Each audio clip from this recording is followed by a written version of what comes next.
Kaixo, eta ongi etorriak bertze egun batez, unat magazinera gaur martxoaren 29. eguna dugu asteazkena, eta gaurkoan bi elkarrizketa izanen ditugu, hemen gurean lehenik eta behin politika kontuez hariko gara, zehazki Iruñeko Aldezarreko egoeraz, eta horretarako Edurne Egino, bera batzarreko kidea da, eta aurtengo hauteskundeetan zurekin Nafarroa koalizioaren barnean kokatuko dira. Duela egun gutxi, ganden astean egon ziren Aldezarrean, zurekin Nafarroak duen Aldezarreko proposamena zein den zehazteko. Bost lehentasun nagusi identifikatu dituzte, haien artean turismoa, etxebizitza, mugikortasuna eta bar. Edurnek kontatuko digu, ongi ezagutzen baitu bera gainera Aldezarra, zein den haien proposamena eta zein den identifikatzen dituzten arazoak. Bigarren elkarrizketan berriz, bertze kontu batekin, etorriko gara, kasunetan Isabel Iturrioz izanen dugu, hemen platoan eta berarekin erizaintza kontuez arituko gara, izan ere bera Nafarroko erizainen elkargoko lehendakaria da, eta azken aldian inbertze ekimen antolatu dituzte, haien artean adinekoen zaintzari begirako kontu batzuk, jardunaldi batzuk, eutanasiaren inguruko solasaldiak eta bar. Beraz, Isabel kontatuko digu zertan dabiltzatenan eta zein den haien ikuspegia honen inguruan. Guzti hori baino lehen, noski, betiko edukiokin hasiko gara. Lehenik eta behin, efemerideak. 1789 urteko martxoaren 29an, New York estatuan esklabotasuna pixkanaka ezeztatuko duen legea onartu zen. 1936an, Alemanian Adolf Hitlerrek Renania ilegalki okupatu ahal izateari buruzko erreferendumaren botoen 89% jaso zuen, 48,5 milioitik 44,5 milioi. Eta 1969an, Le Redoutable lehen urpekontzi nuklear frantziarra itxasoratu zen Cherbourgen. Eta 2010an, 39 pertsona hil ziren Moskuko metroan egindako atentatuan. Goazen gaurko lerroburu nagusiekin.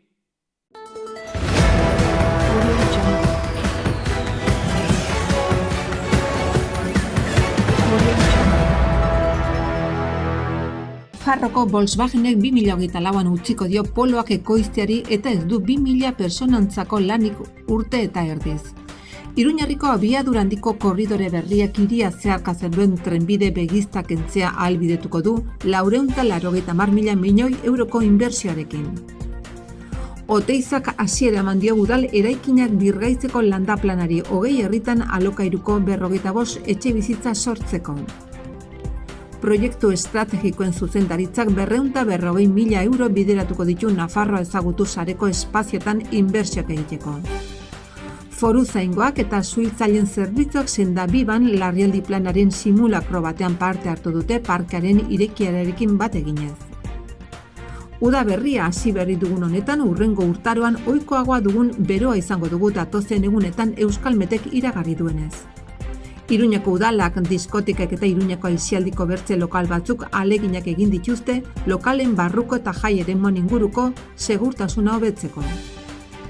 Iruñeko udalak Arrotu zentroko LGTBI informazio eskubide eta partaidetza zerbitzuaren lizitazioa onartu du. Kirol gizartaratze errezeta proiektua bigarren zabalgunera zabalduko da apirilean, Iturrama eta Txantre auzoetan martxan dagoen ekimen hau Iruñak zaintzen zaituen estrategiaren barruan kokatzen da. Haur kantarien 6. topaketa apirilaren batean eginen da Lesakan.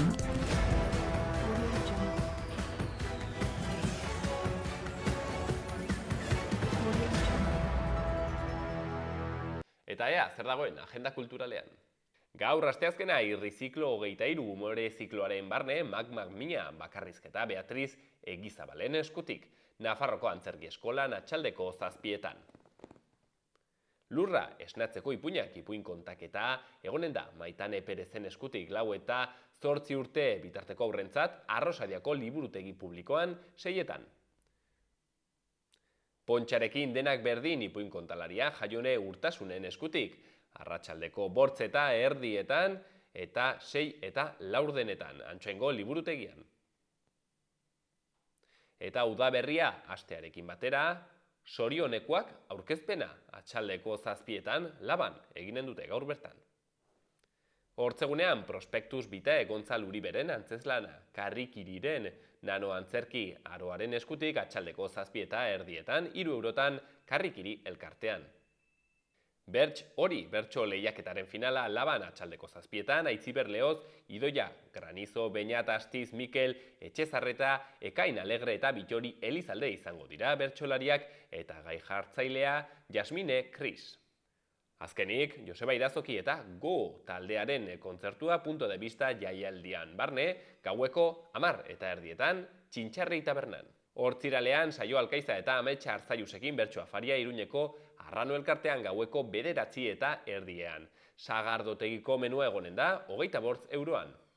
Larun batean, Naia eta Neo ezusteko bisita izeneko euskarazko txotxongiloak Mendillorriko Zibiboxean 6:30 7:30. Eta igandean, Ilargirantz filma Zizur Nagusiko Kulturretxean atxaldeko 6:00, Baratza Bang Bang antzerkia Nafarroko Antzerki Eskolan 6:00, eta Pascal Irigoyenen eta Maia Iribarneren Bainolet filmaren aurkezpena eta bukaeran kontzertu txiki bat eskainiko dute, atxaldeko 7:00 Laban. Ikus dezagun egunkarien azaletan ze berri ditugun. Diario de Notiziasen kasuan, diote, Nafarroko Volkswagenek 2024an utziko dio poloaren ensamblajeari eta 2000 lanpostu jarriko ditu arriskuan.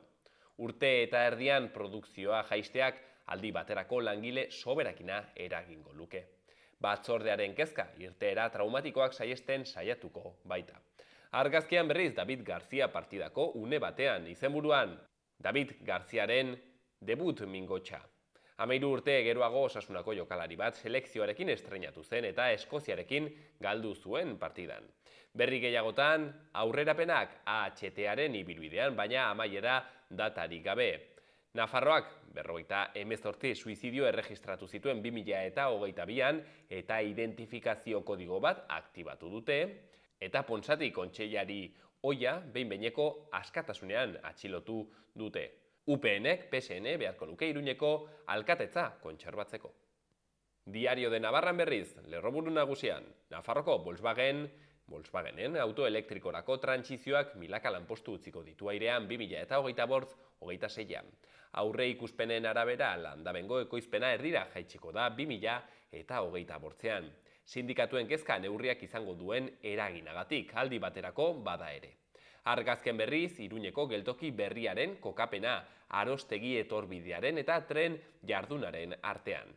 Izenburuan, Iruñerriko trenbide sare berria, 13 zubibide eta 8 tunel.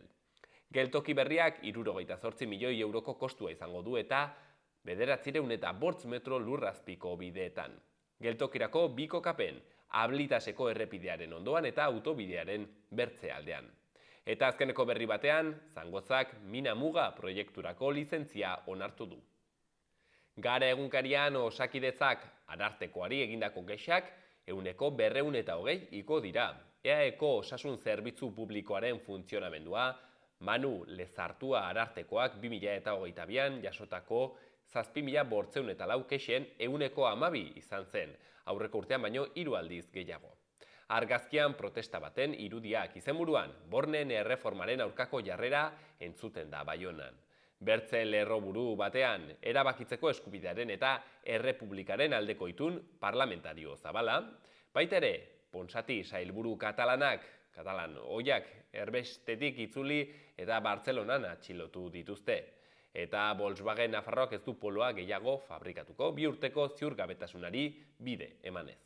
Berria egunkarian publikoan ari diren enpresei ezin zaiela euskararik eskatu ebatzi du auzitegiak. Jaurlaritzak eskola garraiorako kontratazio baterako jarritako hizkuntza klausulak inposizio bat direla dio EAEko auzitegi nagusiak. UEMak kezka agertu du udaletan izan dezakeen eraginagatik. Argazkian berriz Euskadiko Orkestra jauzia Polonian, 4 saioko bira bat hasi zuen atzo Euskadiko Orkestrak. Varsoviako Filarmonian ardoa auditoriumean. Esperientziak azten lagunduko diela nabarmendu du Oriol Roch zuzendari nagusiak. Berri gehiagotan, erretreten erreformari eta Macroni aurre egiteko protestak izan dira berriro, eta Osakidetzari lotutako kexak hirukoiztu baino gehiago egin dira azken 2 urteetan. Euskal Herria Irratian berriz, berri nagusian, Iruña herriko HTaren obrek 800 milioi euro inguruko gastua eragingo dute. Kastejoi eta Zaragoza arteko tarteak 1.800 milioi eurorainoko kostua izango du. Etxabakoitzen eraikiko dute Iruñeko tren geltoki berria. Baita ere, Sanferminak 78 gogoan, talde honek, kexa aurkeztu dio Arartekoari, gobernuak ez diolako erantzun 2019an proposatutako unitate didaktikoari, eta azkenik, Bea Egizabalen hitzak. Zergatik ez dugu inoiz esaten antzerki patriarkala, baina bai antzerki feminista.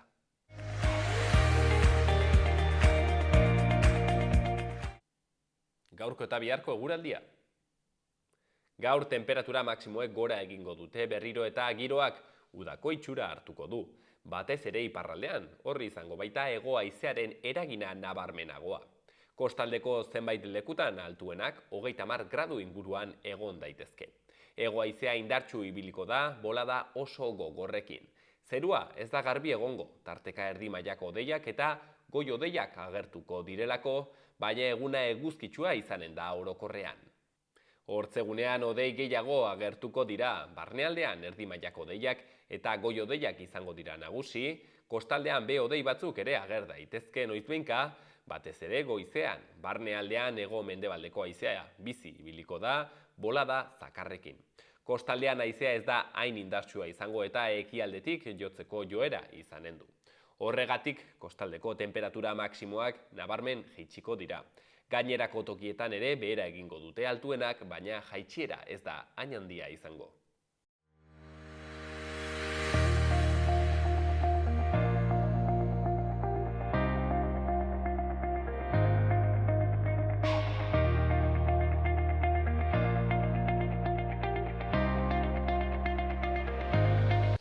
Dakizunez, hauteskundeak maiatzaren 28an izanen dira, udal hauteskundeak eta autonomikoak, biak eta alderdi politikoak eta hautagaiak hasi dire hartzen beren tokiak, eta herritarrekin baita ere biltzen haien proposamenak helarazteko. Duela egun gutxi, hain zuzen ere, zurekin Nafarroa koalizioa hemen Aldezarrean egon zen, Salat deskalzo zen, zehazki Aldezarrerako dituzten proposamenak herritarrei plazaratzen, eta pentsatu dugu, interesgarria zela entzutea, zer duten kontatzerako. Horretarako Edurne Egiro ekarri dugu, hain zuzen ere, zurekin Nafarroako kide, Batzarre alderditik datorrena eta Iruñako udalan gainera, bi legegintzaldi oso egon dena, gainera Aldezarrekoa da, okerrezpanago oraikotatuko digu, eta bertako panoramaz ezagutza nahikotxo du, beraz nik uste pertsona aproposa horretaz solasteko, beraz, arratsaldeon Edurne, eta mila esker egoteagatik. Eskerrik asko. Edurne, egon zineten beraz aurrekoan, zurekin Nafarroarekin. Lehenik eta behin galdetu nahi nizun, koalizio berri batean, nola ikusten duzu koalizioa, Edurne? Bai.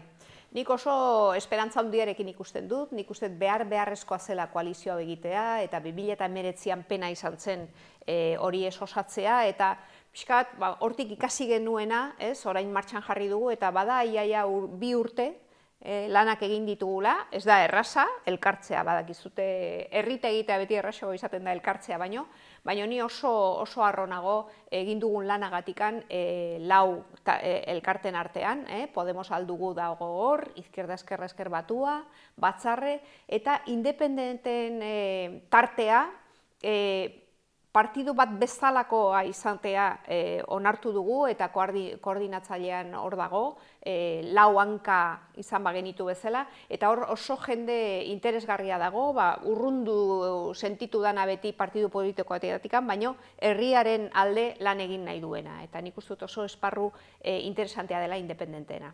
Eta jasangarritasunari ere toki berezia egin diozue, Aliantza Berde sartu delako? Baita.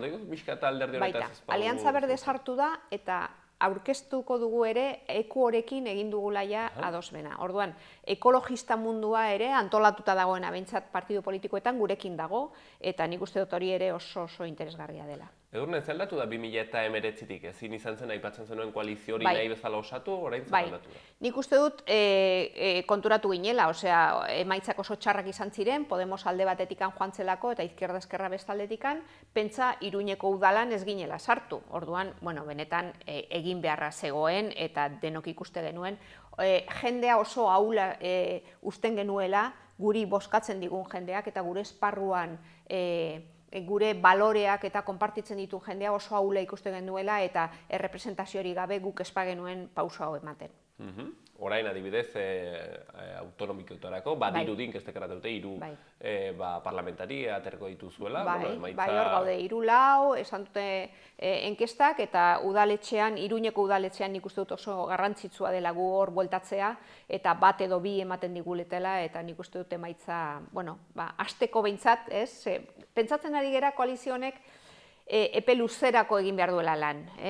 Hauteskundea garrantzitsua dira eta emaitza onak izatea bai, baina guk egiten ditugun proposamenak beti 10 urtera dira. 4 urte oso gutxi dira edozein udaletan eta edozein gobernutan guk nahi ditugun hobekuntza guztiak ekartzeko eta 10 urteko epea hartu nahi dugu. Edurne, gatozen alde zaharrera beraz, bakit hor, bortz lehentasun nola baitere identifikatzen zen dituzela, baina horretan sartu aitzinetik, ez dakit, argazki batean jarriko beharko bazenu, nola ikusten duzu alde zaharra? Alde zaharra nik uste dut oso eraginkorra izan dela han bizitzera joateko, nik gazte nintzenean joan nintzenean bizitzera eta hor jarraitzen dut bizitzen, baina baditu arazo batzuk, ez? Alde zaharra denez, denen irudia, festa guztien kokamena eta masifikazio hori turismoak ekarri duena ere hor kokatzen da. Eta orduan, benetan guk auzoak nahi ditugu, bai alde zaharra eta bai beste auzo guztiek bizitzeko leku onenek izatea. Eta biztanleak benetan lehentasuna izatea hortan, ez? Horrek esan nahi du, zerbitzu guztiak auzo guztietan jarri nahi ditugula. Eta hor, baditu galera batzuk alde zaharrak. Adibidez, kirol egiteko ez dago ezer alde zaharrean. Eta polikiroldegi bat hor, Santo Domingoko aldapa horretan egitea lehentasun izugarria da, gure gazte jendearentzat eta adin guztienko jendearentzat, ezta? Horrekin lotuta, aparkatzeko lekuak ez daude, gu oso harro gaude, peatonalizaztu delako alde zahar osoa, horrek bizitza ikaragarri ematen dio, eta hori auzo guztietara eraman nahi dugu, eredu hori, ez da, peatonalizatzeko leku eder bat auzo guztietan, eta bulebar bat ere bai, baina alde zaharra hori egina dagoela, klaro, jendearen kotxeak pixka bat nun kokatu behar dira, ez? Eta hor, ikusten ari gera, nola bigarren ensantxean hor gertatu dena, ez, aparkaleku berri honekin, oso garesti ateratzen ari dira aparkaleku berriak. Hor, pentsatzen dugu Santo Domingon aparkaleku bat egitea betiko aspaldiko eskaera bat izan da, baina noski, zeinek ordaintzen aldu 30.000 euro aparkaleku bat. Eta aldiz, konturatzen ari gera, aparkaleku askotan, errotazioko aparkaleko askotan ez direla betetzen. Baluarteko aparkaleko ez da betetzen, kontzertun batean, agian edo gola, ez?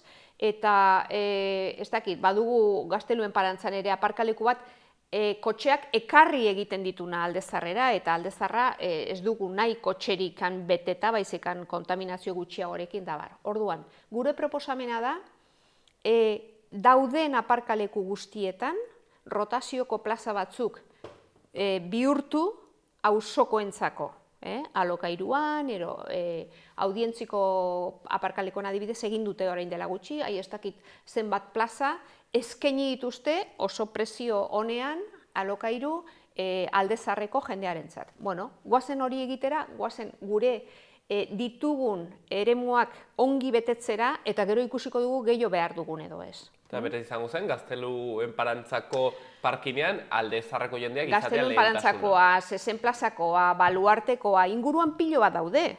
Goazen ikusteran zenbat betetzen diran da zenbat, oso garestia da aparkaleku bat egitea. Eta, bueno, goazen horiek partitzera eta benetan alden zerbitzu publiko onena ematera, ez? Eta hau gakoa izango zen, prezio duin batean ematea, ez? Hori da, alokairuan eta prezio duin batean. Hori da.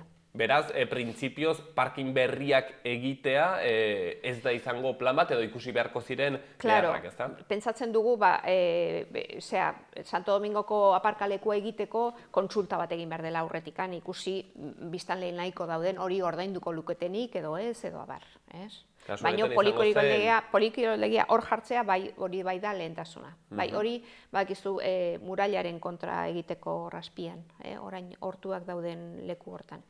Hor azpian egingo litzateke... Bai, hor proiektua bazen aspalditikan, proiektua edo anteproiektu bat, baina noski eske oso garesti ateratzen da eta guazen ikustera. Nik uste dut, jende asko dagoela ja kotxe gabe bizi dena, ez? Hori gutxitzen ari da, bizikletaren eta oinezkoaren lehentasunak eta bilabezarenak aurrera doaz gazte jendearekin, eta ez dago orain dela urte batzuk genuen presioa kotxearentzako, ez? Eta nik uste dut hori aprobetxatu behar dela. Ideia da, Edurne Aldezarretik oraindik ere kotxe gehiago ateratzen joatea? Nik uste bai ez, nik uste, adibidez, hori esaten dizutena, Gazteluen parantzako parkina, kanpotarren jendearentzako, ez dakit, etorri oinez, etorri bilabezan, etorri bizikletan, ez?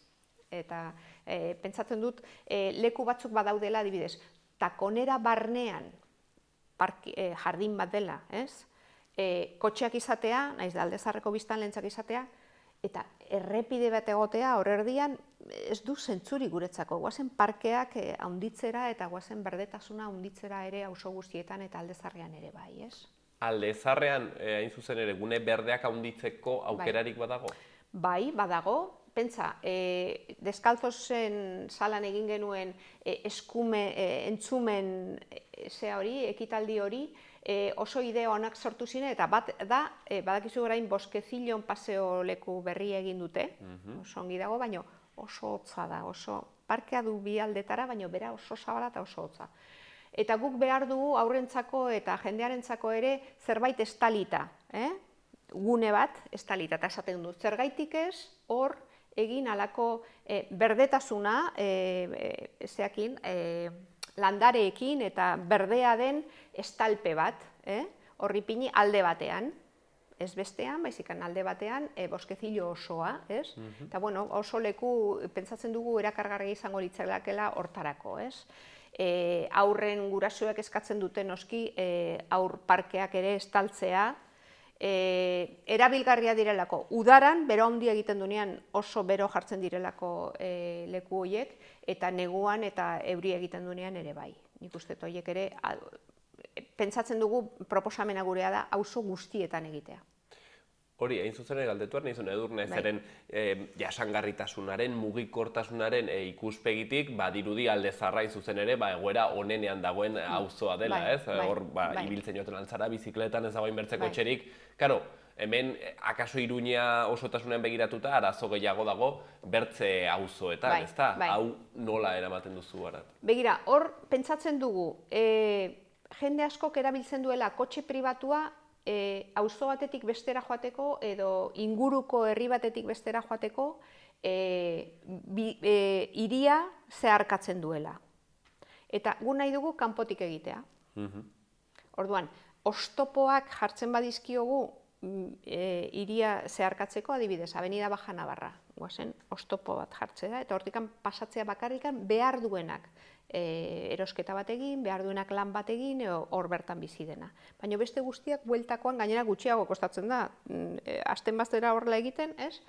Eta horrek emango liguke aukera, orain errepide hutsak direnak, esan dezagun Marcelo Zelaieta, Avenida Bayona, gu nahi dugu iparralde hori guztia, bulebar bat egin, oinezkoentzako bakarrikan eta bizikletakoentzako. Hasi, Paseo Sandua, San Jorge guztia, konpondu Cuatro Vientos rotonda orain izugarri gaizki dagoela, eta hori peatonalitzatu Marcelo Zelaieta osoa eta Avenida Bilaba osoa. Pentsa zederra izango litzaken, ez? Nik uste dut, gauz bat peatonalizatzen duzunean, jendea hortara kokatzen dela, eta bizia egiten da hor, izugarri, ez? Segurtasunez gainera egiten da bizitza hori, eta airea askoz ere garbiago izaten da, ez? Eta orduan, guazen, horko trafikoa rotondetara pasa, rondetara, eta autobusak kale goikoan edo bekoan. Adibidez, esaten ziguten errotxapean egin dugu beste entzumen zea bat. Autobusak Marcelo Zelaiete pasa beharrean, Rio Argatik pasa balitz, jende gutxiago joango zen Aldezarrea doanean hor aparkatzera autobusez joan helduelako. Orduan, bueno, pentsatzen dugu auzo guztietan egon behar dela halako eremu eder bat, berdeagoa eta peatonalizatuagoa, eta bizikletak, gero noski bizikletarekin ere beste proposamen da, hor aurreko legealdian egin zen 5 zeharka ejeak, ze nahi dugu, Iruña bakarrik ez da, Iruña herria da. Orduan, euki behar duzu aukera, Burlatara joateko, Uhartera joateko, edo Berriozarrera joateko errestasunez, edo Zizurrera errestasunez, bizikletan eta oinez, ezta?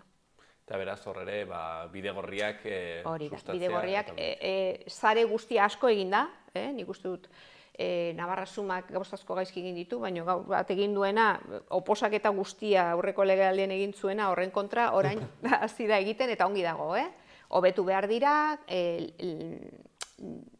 lotu egin behar dira, askotan lotu gabe daudela, baina hori guztia egin behar da. Eta gero, bizikleta alokairuan jarri dituztenak ere, herrialde guztira, Iruña herri guztira zabaldu behar dira, ez du bakarriken Iruñan kokatu behar, baizik nik Burlatara joan nahi badu, zergaitik ezin dut hemengo bizikletara eraman, ez da. Edurne, bi zalantza egiten zenuten proposamen honekin, segur aski errangute, bai, ongi, baina hori aski garestia da. Ezagit peatonalizatzea, aipatzen zuen adibidez bulebar horrekin, horrek aurrekontu handia eskatuko luke? Kotxeak kaletik kentzea oso erresa da. Baila batzu jartzen dituzu eta ez dira pasatzen. Hori da merkeena. Eta gainera, proba egitea merezi du, ez? Eta gero, berdetuko dugu, gero etorriko da, ez? Hori, ez dakit, bankuak jartzeko, edo eremuak, edo ikusiko dugu, ez? Jendea hobeto egoteko sentitzeko hor. Baina, probatzea hasieran, guk uste dut, egin behar dela. Valentiaz, baino informazio handiaz ere. Kanpaina handiak behar dituzuzuk sarrera guztietan nundik joan beste leku batera. Ez dakit, orain ez dago jarrita eta bakoitzak erabiltzen ditu bere bideak, ez? Baina zuk jarri behar duzu Berriozarren nundik joan Donibanera edo nundik joan Bilabara edo zeharkatu gabe Iruña, ez? Jendea bideratu hortara. Eta horrek eskatzen du, hori, kanpaina ona egitea, informazio ona egitea, eta gutxina egitea.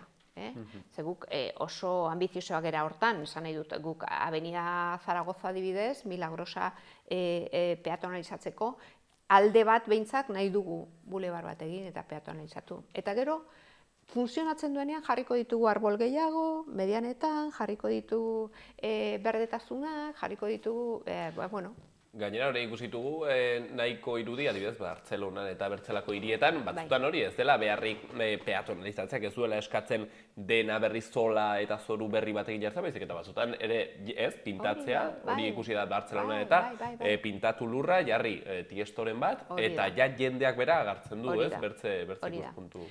Berdin gertatzen da, guk nahi dugu hiri osoa 30 jartzea kotxe pribatuentzako, baina benetan 30.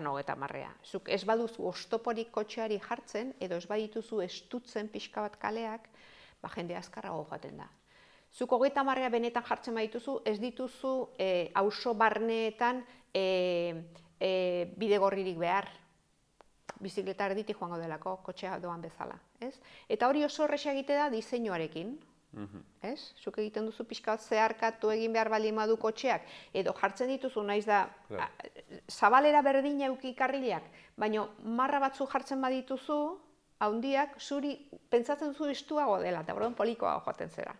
Eta nik uste dut olako neurriak oso merkeak dira, oso errasak dira, eta segurtasun izugarri eramaten dute auzoetara. Diseinua, beraz. Bertze zalantza bat, Edurne, kontatzen ziaten atzo, ni ez nahiz Iruñekoa, baina EH Bildu gontzenean alkatetzan, Pio Amabian egin zuela hor bizikleten dako errepide bat, bidegorri bat, eta hor bai bertako auzokideak nahiko haserretu zirela, karo, ez dakit aldaketa guzi hauek, gero ikuspegi sozialetik zeharrera izango luketen.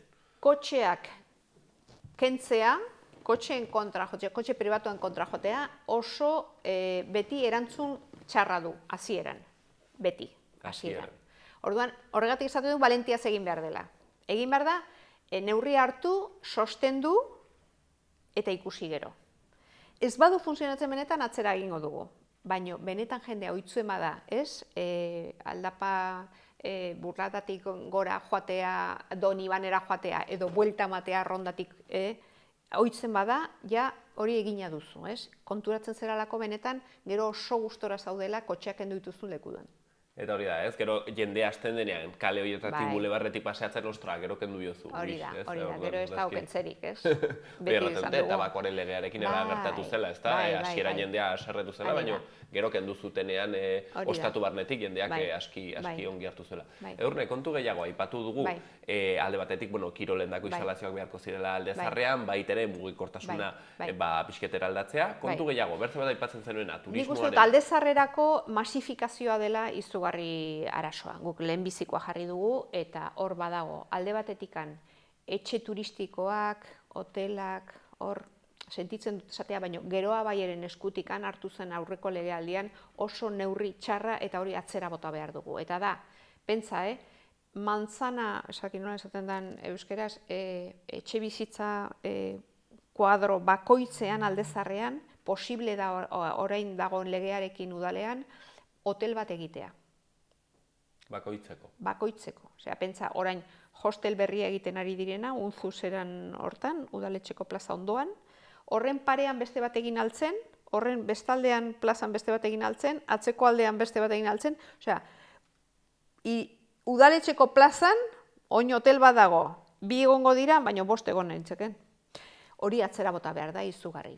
Pentsatzen dugu aldezarra bizitzeko jendea behar duela urte osoan hor bizitzen dena, biztanlea. Eta hor ikusi dugu, hainbat lekuetan, Donostian orain ari da neurriak hartzen, berandu ez den baino lehenago hartu behar dira neurriak. Hotel horiek egin baino lehenago hartu behar dira neurriak. Ze guri ostalaritzakin hori gertatu zaigu. Orain asko daude, gehiegi daude aldezarrean, eta nola kendu lizentzio horiek. Gehiegi daude? Gehiegi daude.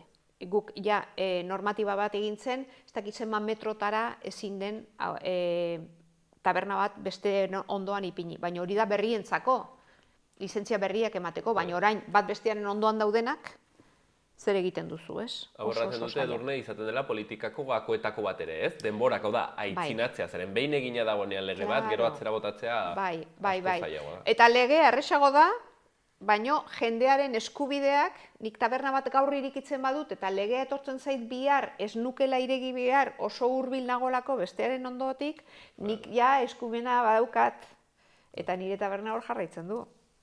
Orduan, hor izugarri zaila da, nik uste dut jendea hanbizidana batez ere kale batzuetan, beste batzuetan ez? Baina tabernak gehiago dauden kaleetan, kexa asko daude, ze jendea gainera ez da taberna barruetan egoten, kalean egoten da. Eta hori, norma bat badago, zuk ezin duzu edariarekin kale datera, badakizu, ez bada zure terrazara edo ez bada zure aulkuitxoetara eta maitxoetara, baina jendeak ze egiten du estafetan edo ze egiten du nabarrerian, plaza osoa okupatzen du. Eta horrez da norma betetzen, pixka testuago izan bako litzake, ze jendea bizi da, jendeak lo nahi du, aste egunetan batez ere edo astezetan.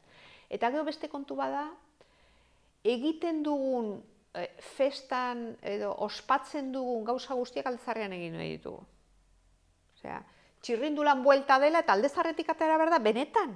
Osea, ez ditugu beste auzo batzuk askoz erakargarriagoak, zabalagoak, ez da txirrindula bakarrik, da horiekin doazen kotxe pila. Eta hori denak ikusi dugu, ze arazo da. Orduan, guk pentsatzen dugu balorean jarri behar direla beste auzo batzuk. Iruña beste era bat bizi behar dugula festa hoie guztiak eta ekintza hoie guztiak kanporatzen, ez? Errotxapea izugarrizko auzo ederra da, badu berdegune bat oso ederra hor Paseo de los Enamorados, ez dakiz zer, egin ditzagun gauzak hor beste leku batzuetan ere, eta orduan jendeak ere gutxiago igoko zen aldezarrera ongi pasatzera, ez? Edo ostalaritzara, bezikan, auzo guztietan zengo genuke halako gune bat. Horrek seguraski ez, historian egiten badugu atzera edo badu nola baitere bere jatorria, ez? Hau da, hiriak nola egin diren, eredu jakin batean, ez? Eredu fosil batean erabat, non ozioa egiten den, aisialdia toki batean, lana beste batean, eta lo beste batean, ez? Eta orduen egituratzen duzu hiria, olako dibisio moduko batean. Claro, baina pentsa ze ohitura ditugun, ez? Entzumen ekitaldi horretan Alde Zaharrekoan esaten zigun hango biztanle batek. Pentsa, peña guztiak hemen dute beren lokala. Auzo guztietakoa dira, baina hemen dute. Eta orduan, honera etortzen danean zerbait ospatzen dituztela 4, 5 edo 10 gauza urtean, sozioaren eguna, aurraren eguna, ez dakizarren eguna, txarangak ateratzen dituzte, noiz nahi, ez hori bakarrik, kalean daudela, agurtzen daudela eta abesten hasten dira. Hori ez dugu auzoetan egiten, ez? Berak esaten zuen, ni txikitan bizi nahi izan, ez dakit nungo auzoan. Inoiz ez zait okurritzen han abesten hastea, baina Alde Zaharrean egiten dugu, ez? Txikiago delako, estuago delako, gustorago daudelako. Eta orduan, horiek ere, guazen debatea egitea, ez? Guazen jende horiekin elkartzea, eta guazen, ez dakit, pixka bat denen artean konturatzea, ez? Bueno, zu oso gustora zaudela, baina, ez? Beste batzuk ere bizi direla hor. Ez dira konturatzen goian jendea bizi direnik. Bertzen genuen masifikazioa, gentrifikazio arazo bat gertatzen ari da Alde Zaharrean, Donostiko Alde Zaharrean ikuste dut bereziki argia dela, hortako gazteak denak ari dira ateratzen bertze auzoetara, Iruñan hemen baitere. Bere neurrian, egia da, baina lehen esan dizutena, zergaitik itxoin behar dugu Donostireko egoerara iristea, ez? Goazen lehenago hor oztopoak jartzea. Hiri guztiko, ez dakit zen pixu erdiak edo 180, ez dakit zenbat Alde Zaharrean daude, pixu turistikoak. Eta hori da. Hori, pixu turistiko bat jartzen duzun bakoitzean, famili bat kanporatzen duzu. Eta zenbat eta jende gutxiago bizi da Alde Zaharrean, gutxiago bizitzen da hor, ez? Bertako jendeak ematen dio bizitza Alde Zaharrei, ez? Turistek joan etorri egiten dira, eta hotzak eta hutzak izaten dira olako auzoak, ez da? Eta orduan ikuste dut hor, etxe bizitza da beste lehentasun bat, guretzako, auzo guztietan Alde Zaharrean ere bai. Hor badaude, hainbat eta hainbat etxe bizitza oso udalak erosita dituena edo erosten ari dena, eta hor diru falta delako edo abar konpondu gabe daude eta alokairuan jarri gabe daude. Hor izugarrizko bultzada eman behar zaio. Diru atera behar da, orain Europatikan diru pila bat etorri da, eta oso tristea da Navarrasumak ez duela ezer egin etxe bizitzaren inguruan, ez zaiolako interesatzen etxe bizitza publikoak egitea, nahiz eta herritarrek duten lehen arazoa den. Bai gazte jendeek, bai etorkinek, bai denek, ez? Jende asko dago etxe bizitza faltan, ez da? Doain, esan nahi dut, ordaindu alduzun etxe bizitza bat, noski, ez? Orduan, nik uste dut Alde Zaharrean ere egin behar dela hor.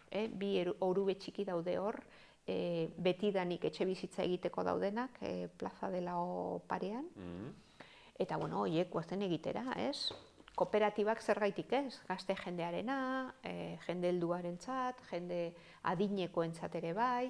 Bueno, falta dira, ez? Falta dira olako zerbitzuak, eta hori ere lehentasun izugarria da etxe bizitzaren guretzako. Auzo guztietan, Aipatu dugu Edurne beraz kirolaren kontua, instalazioa, aipatu dugu mugikortasuna, jasangarritasuna, aspektu horiek, turismoa, masifikazioa, orain etxe bizitzarena, badago bertze lehentasunen bat identifikatu. Bueno, nik esango nuke zerbitzu publiko guztiak publikoak izatea eta auzo guztietan. Esan nahi du horrek, auzo bakoitzak aurreskola bat izan beharko lukela, eskola bat izan beharko lukela, hor badugu herri pagaina orain arazoiekin, ez? Eskola adinekoentzat, instituto bat izan beharko lukela. Adineko pertsona heldua eta adineko pertsonentzako zerbitzuak, bai da eguneko zerbitzu bat dependentzia dutenentzako, bai jubilotekak esaten direna orain, eremu horiek non bazkaldu, elkarrekin, bakarrik bizidarena, edo non ariketak egin, non memoria zeak egin, ariketak egin, da bar, ez? Jubiloteka horietako bat, ludoteka bate bai, Eta hor, Aldezarrean eta beste auzotan, Nabarrasuma kendu zituen zerbitzuak gazte jendearentzako, aisialdian gazte jendeak prebentzio zerbitzu horiek kendu zituenak, kontratu horiek berreskuratu behar ditugu eta benetan horiek indartu behar ditugu. Eta gero, zibibosak behar dira ere, edo komunitario zentroak behar dira auzo guztietan. Eta behar dira kudeaketa publikoarekin, ez privatizatuta, ez enpresa batek egitea, ez kudeaketa publikoa eta batzuetan, zentro komunitarioak diren bezala edo gaztetxoentzako zentroa diren bezala, elkarteekin batera, esan nahi dut, kogestion esaten dena, udalak lagundu behar dio jende horiei, rekursoak eman behar dizkio, lekuak eman behar dizkio, garbitasuna, norbaitan ateak irekita izteko eta kalefazioa ipintzeko eta bar, eta utzi beraien lanak egiten, ez? Edurne, hemen utziko dugu, bote dituzuen proposamen guzti hauekin, gaian dana bat, beraz, ukitzen dituguna, printzipioz Aldezarrean fokua jarriz, baina ikusten duzue auzo guztietara nola baitere zabaltzen aldiren proposamenak, eta gainera hiri eredu oso baten ikuskera bat ikusten da hemen atzean dagoena. Gaurkoan, hementxen, zurekin Nafarroako Edurne Egino kontatzen zer den haien proposamena, zer arazo identifikatzen dituzten batez ere Aldezarrerako, eta zer proposamen. Edurne, eskerrik asko. Zuei, mila esker.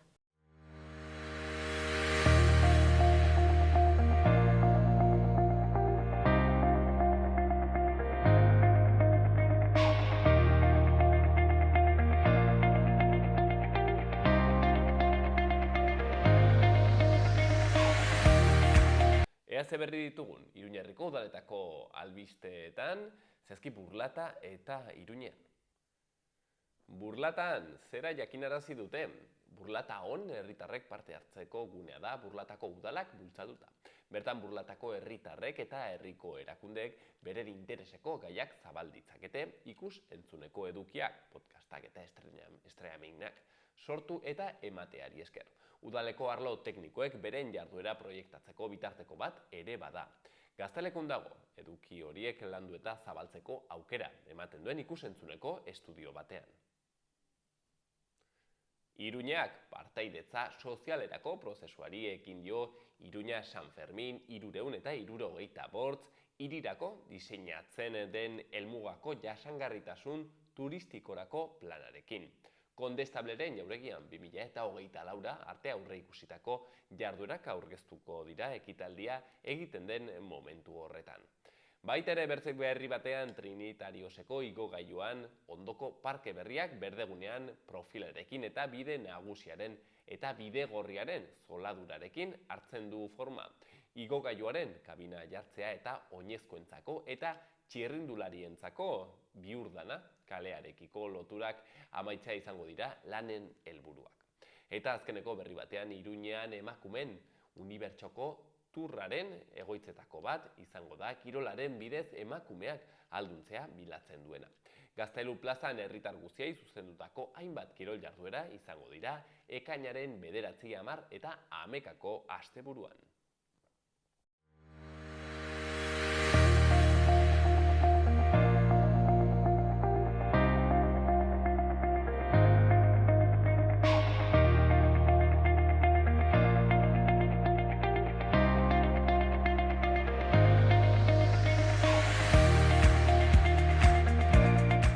Badakizu, osasun bidean egoten ari direla azken aldian, hainbertze kontu, nolabait ere hortzen hautsak harrotu dira, eta hori presentzia handi hartu den kontu bat bihurtu da, baino gaurkoan nahi izan dugu ikusi baita ere egiten duten lana, eta horretarako zehazki erizainen pixkat lana ikustea, zehazki ikusiko duguna Nafarroako erizainen elkargo ofizialak azken aldian egin dituen ekimenen inguruan, zer dugun kontatzeko, zer dugun jakiteko horretarako. Hain zuzen ere, elkargo honetako lehendakaria den Isabel Iturriozekin egonen gara. Beraz, arratsaldeon Isabel, eta mil esker gurean egoteagatik. Bai, arratsaldeon Gorka, eta mila esker gonbidatzeagatik. Isabel, galdetzen nizun lehenago, erraten nizun, lehenik eta ben galdetuko nizula, elkargoak zer egiten duen, zeren zuentzat erizainen dako, eguneko ogia da, nolabait ere gauza arro naturala, baino niretzako ez, hau da, ni ez nago inon kolegiatua beraz, zer egiten du elkargo honek? Bueno, elkargoaren objektibo nagusiena edo izango litzateke gure erizaintza aurrea eramatea, profesionaltasuna aurrea eramatea. Eta horren inguru gertatzen diren lan guztiak batu eta aurrera eraman. Hori da nabarmenena, nagusiena guk egiten duguna. Bertze lanbide batzuetan hori ez da gertatzen, ez? Kurioso, zergatik lan horietan bai? Gertatzen da, badire elkargo ofizialak lan guztietan, baina gehienetan ez da beharrezkoa lan egiteko kolegiaturik egotea. Baina gure arloan erizaintzan bai dela. Horregatik, nik uste indar gehiago edo hartzen duela, ze elkargoaren inguruan erizain asko gaudelako. Ere presentzia gehiago, beraz hartzen du. Bueno, Isabel, ari zarete egin dituzue eta eginen dituzue kontu andana bat elkargotik eta solastuko gara hoien inguruan. Lehenik eta behin, baduzue jardunaldi bat proiektatua maiatzerako, kerrezpanago, eta kasu honetan adinekoen gaia hartuko duzue, ez da, Isabel? Bai, oso beharrezkoa ikusten dugulako, ze pasa degunarekin nabarmen duda benetan zein egoeratan dare batzuk, ez danak, baina batzuk bai, eta hori pixka nolabait gure artean landu behar dugu, baina baita zabaldu behar dugu denon artean, ez gu bakarri profesional arloan bai landu behar dugula, baina baita kanpon. Eta horregatik erabaki genuen aurten gai hori ikuitzea eta pixka lantzea. Eta horretarako, hitzaldi moduko batzuk prestatuko dira, zer aurkituko dugu jardunaldi horretan? Bai, goizen izango dira solasaldi batzuk, espertok etorriko dira arlo horren inguruan, batzuk bai bere lana nola egiten dute, baina adibidez eraikuntzaren arloan ere landuko dugu. Ze azken finen pertsona alde guztietatik jarraitu behar da eta zaindu behar da. Erran nahi duzu arkitekturatik ere bai landuko dela. Bai, arkitektura nola izan behar da gure helduen egoera hobetzeko edo mantentzeko, ez? Hori dana landuko dugu goizen eta gero arratsalen izango dira bi tailerrak. Horretan zenuena, kuriosoa da, errango genuke gaur egungo arkitektura ez dagoela ongi diseinatua adinekoentzat, demagun, zaharretxe gehienetan adibidez, ez dagoela ongi prestatua haien beharrentarako? Berriak ere ikutzen direnen bai, baina antola lanak egiten direnean batzuk gehatzen diala ez oso ondo, nahiko ondo, baina kontutan hartu behar da eta batzutan ezin da kontutan hartu, gurua bat behar baduzu pertsona mugitzeko, logela handia izan behar da, eta zeutura hartzen egia logela txikikiten eta adibidez gero jangela handia, ez? Hori egokitu behar da, pixkat, nola egin, eta eskailerak, igogailuak, eta gauza errexenak ez, aurkiak ez diala iskinak edo izan, edo gaueko mesilla, edo oea nola jetxi, igo, barrak, dana zaindu behar da, argia, landarak. Helburua ere izan beharko luke pertsona bat gela batean egotea, edo hau akaso ez dakit, ideala izaten alda, baina gero ez da egingarria, ez da orduan sartzen dituzu pertsona pare bat gela batean, baina ez, xedea akaso izan beharko luke hori. Bai, gu ospitaleagoa zen bera nahi dugu, ez, logela baten gu bakarrik jotea. Badira baita, bikotea juten dela egoitza batea eta bikotea bizi da. Egokitu behar da bakoitzak bere beharrari. Batzuk behar dute elkarrekin egon, edo norbaitekin egon, eta bestek bakarrik. Egokitu behar da, eta aukera eman bertzaile. Hortzen, hori jorratuko da, beraz, jardunaldi horietan, maiatzean, erizainei erekia dago, pertsona orori? Erizainei erekia, bai. Erizainen dako, hortzen, jardunaldi interesgarri horiek, ikusteko adinaren zaintzaren kontuan zer badagoen ikasteko, zer berritzeko, aipatzen zuen bezala Isabelek, pandemian batez ere azaleratu zen gaia, hor ikusi genuen, nola, hor egoera askotan prekarioak zauden, edo ez dugu nola baitere gure erdigunean eta gure fokuan jarri, beraz, gai hori hartuko dute, eta hain zuzen ere, pixket adinekoen pertsonen nola baitere, ez dakit, egoera azaleratzeko baitere, ez, horrei fokua jartzeko, argazki lehiaketa bat antolatu duzuen, nola da, Isabel? Hoxe, gure asmoa da pixkat irekitzea, ez, gu profesionalki landu, baina baita soziedadeak ikus dezala nola da gure lana eta behaiek nola ikusten dute zahartzaroa, nola ikusten dute bere helduak, eta, gure helduak, eta hori nabarmendu, ez?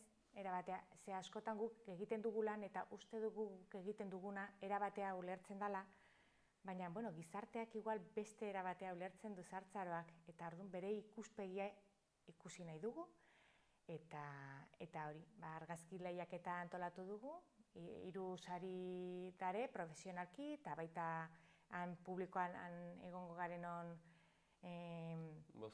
bozkarekin, beste premio bat, beste sare bat, eta nola...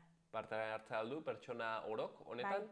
Bai, orok, bai. Eta gero egingo da esposizio bat honekin edo lako zerbait? Hoxe, bai, antolatuko da lehenengo agertzen edo aurkezten diren argazki danak, horietik 20 aukeratu, eta 20 horiek egongo dira ikusgai baluarten. Baluarten, beraz, esposizio hori, noiz agertuko zen? Maiatzak 11-an. Hortxen, lehiaketa, pentsatzen dut webgunean jarri, eta horre egongo dela nola bitere irizpide guztiak, ez, ongi bilduak, beraz, interesatuen orok, gai hau hartu eta landu bere begira da horrekin ez argazkilaritzatik, hortxen, aukera, elkargoak antolatutako bertze kontu bat. Eta bertze afera bat ere bai, kasu honetan egin duzuena, jadanik eutanasiaren inguruko kafe solasaldi bat antolatu zenuten, Isabel. Bai, gai hori lantzeko pixkat nola legea atera zen eta erizaina nola kokatzen den lege hortan batzutan ez dago argi, baina legea paperean jasota dago, baina martxan jartzea ere kosta da. Erabaki genuen igual beste erabatea egitea eta horregaitik kafe moduan txikia gehatu zitzaigun aretoa eta errepikatu behar izango deu, baina errepikatuko deu, oso solasaldi interesgarria izan zen, gertu elkarrizketa sortu zen eta hori da aberazten duena, ez? Hor egon zen norbait ere gaian jantzia dagoena edo izan zen gehiago erizainek bizket beren ikuspuntu pertsonala ateratzea? Elkargoak badu komisio deontologiko bat eta hor lan egiten dute pertsona esperientzia eta ikasketakin, badakite gaia nola eraman eta nola dagoen. Baina baita Nafarroak egin duen taldea legia aurrera eramateko hor ere erizainak badira eta nire bazegon hango erizain pare bat. Ez dakit, ideiaren bat azpimarratu beharko bazenu, hor atera zena, zerbaiten geratu zinena, zu Isabel? Bizitza luzea dela eta azkeneko momentua ere errespetatu behar dela eta bertan egon behar garela pertsonalki eta profesionalki. Bakoitzak erabaki dezake nola egon eta bakoitzaren erabakia errespetatu behar dela ere, profesionalki esan nahi dute. Baina hor egon behar gara, bai profesional eta bai pertsona bezala. Azkeneko momentura arte eta laguntzen eta pertsonarekin egoten. Kasu honetan, Isabel, nik ez dut ezagutzen ongi kontua, erizain batek aldu, nola erraten da, objezion de kontzientzia egin, kasu honetan? Bai. Eta horrexeagaitik esan dut, batzuk sentitu dezakete igual objezioa egiten badute beste gaixo batekin egin duten lan guztia mozten dutela edo gaizki sentitu daitezke profesionalki. Baina, eske aukera libre bat da. Eta horrek ez du esan nahi bere lana gaizki egina dagoela. Horregaitik esaten dut, batzuk erabakiko duela aurrera segi eta jarraitu bukaeraraino, baina erabakitzen duena objezioa egin eta ez egotea hori ere ondo dagoela, profesionalki eta pertsonalki. Horregaitik, bai, badago objezioa, erregistro badago eta izena eman dezakezu. Baina honek, begira, kurioso, gauza horiek ez ditugu kontuan hartzen, ere sortzen dituela, ezin egonak eta kezkak erizainen kasuan. Claro, dilema etikoa dira askotan, bai. Eta gainera, aipatzen zenuen, interesgarria, egon bazara zuere zaintzen ez, pertsona hori normalki pentsatzen erizainen eta auxiliarren eta medikuen borondatea da, ahalik eta hobekien egotea pertsona horiek ez, sendatzea eta karo, olako erabaki bat hartzea eta onartzea, ba igual, ez, pixket txokantea da zure lanarekiko berarekiko, ez? Bai. Batzuk pentsatuko dute, bueno, ez dakit, ez, kodigo deontologiko horretan printzipioz, ez, bilatzen duzu ahalik eta hobekien egotea, orduen hortxen, ez, dilema horiek aipatzen zenituen. Bai, dilema dia. Bai, tokatzen daren dilema inportade bada eta ondo egin behar da, geho bakoitzak ondo egoteko. Ba, hortxen kontu hau ere bai, kafe solasaldia egin zutena, honen inguruan solasteko, aipatzen genuen, lege berri horrekin, lege hori nola gauzatzen den ere ikasi behar da, eta nola baitere horre berrikuntzak eman behar dira beraz. Eta bertze kontu bat egin zen dutena, omenaldia, kasu honetan, jubilatutako erizainei, nola izan zen hau? Bai, bueno, oso egun politia izanen da beti, behaiekin solasean egotea eta behaien esperientzia konpartitzea, ez, oso politia da, eta, bueno, guk egiten duguna da bere bizitza profesionalari bukaera bat eman, insignia bat ipintzen diegu, baina, bueno, balioa da gure errespetua, gure mirespena behaiei, jakinaraztea bestela, ez? Ze egunean, gu dakiguna liburutan ikasi dugu, unibertsitatean ikasi dugu, baina egiteko era besteengan jaso dugu eta besteengan ikasi dugu, orduan behaiek izan dira gure irakasle. Orduan, hori ere bueltan eman behar zaie eta etapa profesionala bukatzea, baina gehienek dare martxan eta ez kontratu batekin, baina lanen seguro, Batzutan hola izaten da, ez, aipatzen ziguten orain ere jubilatu eta orduen lankarga handiagoa izaten dela. Nolabait ere hor erizainen artean ibiltzen zarenak elkargoan eta egoten zareten artean, egoten da alako errango zenuke, ez dakit pixket komunitate sentsazioa edo batasun bat, nolabait ere harremanak eta mantentzen dire, ez? Pentsatzen dut jubilatutako jende honen artean ere. Bai, lehen pandemia horretik, gauza asko aldatu dira ondoren, bageneuzkan tailerrak, jostun tailerrak, irakurketa tailerrak, bidaiak, guzti hori gelditu nintzen eta kosta itena izaigu berriz martxa hartzea. Bai. Baina bazen, hau, jubilatuendako, erizain jubilatuendako, bazien nolabait ere lako ekimenak. Bai. Egira, hortxe. Zenba jubilatzen dire, por cierto, badakigu? Aurten 60 piko.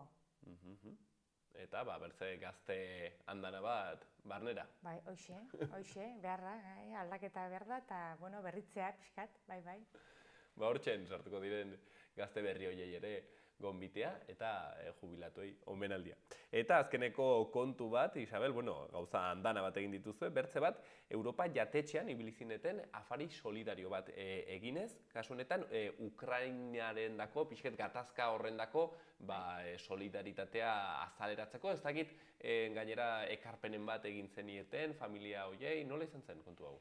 Bai, fundazioa, erizaingo elkargoaren fundazioak proiektu badaka orain martxan, NASDIM. Proiektu horrek nahi duena da eraikin eginda dagoen bat berritu eta bertan andre eta umen etxe bizitza bihurtzea. Desplazatua dare, errekursorik gabe, horregaitik ez dare beste familikidekin, eta dauden eraikuntzan orain ez da egoki negua pasatzeko, humedadea, argia, hotza, ez dakate kalefaziorik, eta egoera hortatik atera, eta eraikuntza berri baten kokatzean da gure asmoa, eta hortan egia. Teilatua egin dugu, leihoak berritu, eta guain barneko hormak, lurra eta berritu behar da, eta pixkanakagoaz dirua lortzen, halako ekitaldiekin, eta jendea batzen gure proiektuari, klaro. Baina honetarako, Isabel, diru andana bat beharko da, hori nola lortzen da? Olako aferekin jendeak nola baitere ematen bere solidaritatea? Hoxe, pixkanaka, afariak lortzen du diru dexente, baina, ez da nahikoa. Horregatik esaten dut, honekin lortzen duzuna da pixka zure proiektua ezagutzeraztea eta horrekin geho jendea hurbiltzen zaizu eta, adibidez, eraikuntzako enpresak edo gure asmoa da behaiengan jotzea eta behaiek laguntza beste era batean, ze guk pixkanaka lortzen dugu, baina gurea da gutxi pixkat. Behar dan guzti horre, hoxe. Eta orain da, aipatzen zuen pertsona hauek daude eraikin batean, eta eraikin horretatik aldatuko dira eta bertze batera mugitu. Hoi da gure asmoa. Eta bertze hori berritzen beraz. Horretarako, ezagite, ekarpenak egin nahi duen jendearen dako, Isabel, nola zer egin beharko luke? Bai, fundazioa, Fundación Enfermería Navarra, webgunean, hor badago, Bizum edo transferentzia egiteko, eta gure proiektu dana han dago argi esplikatu da, eta egin dugun guztia ere, hor agertzen da, datorren astean ziurazki beste kamioi bat bidaliko dugu Aruntza, hortan egia pixkat. Gelditu gabe. Por zerto, ez dut egin ulertu. Etxe hau dago hemen, Iruñan? Ez, Ukrainian bertan. Etxe hau dago Ukrainan. Bale, ez nuen ongi ulertzen. Uzteren, honat etorritako errefuxiatundako etxe bat? Ez. Guk badira hemen beste gobernuz kanpoko ONG horiek, eta behaiek landu dute erakarpena eta geho Nafarroan nola familia nola piskatazetatu eta nola lortu behar duten guztia. Guk gehatu geha hango proiektu batekin eta han ari gara lanen. Non dago etxe hau? Leopolis hegoaldera, Karpatosen onduan. 30 edo kilometro Leopolisetik. 30 kilometrotan. Antxen erizainek egiten ari duten ere ekarpena, bertako Ukrainako familientzako etxe bizitza bat, berroneratzen eta haiendako toki bat egiten, beraz, solidaritatea ere bai, lantzen hemendik erizainak, beti, mundua zaintzen. Isabel, ezagik zerbait garrantzitsua geratu zaigun errateko, bertzenaz, hementxen utziko dugu, Isabel, eta eskerrak eman egiten duzuen lan guzti horrengatik, eta honat, magazinera ere etortzeagatik, beraz, Isabel, mila eskerrak. Zuei, aukera emateagaitik, mila esker.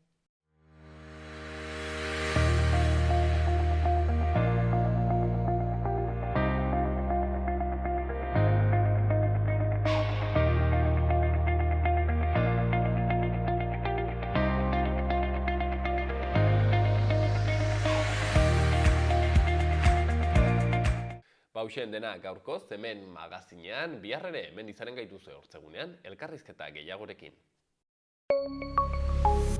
Gobierno de Navarra. Nafarroako gobernua.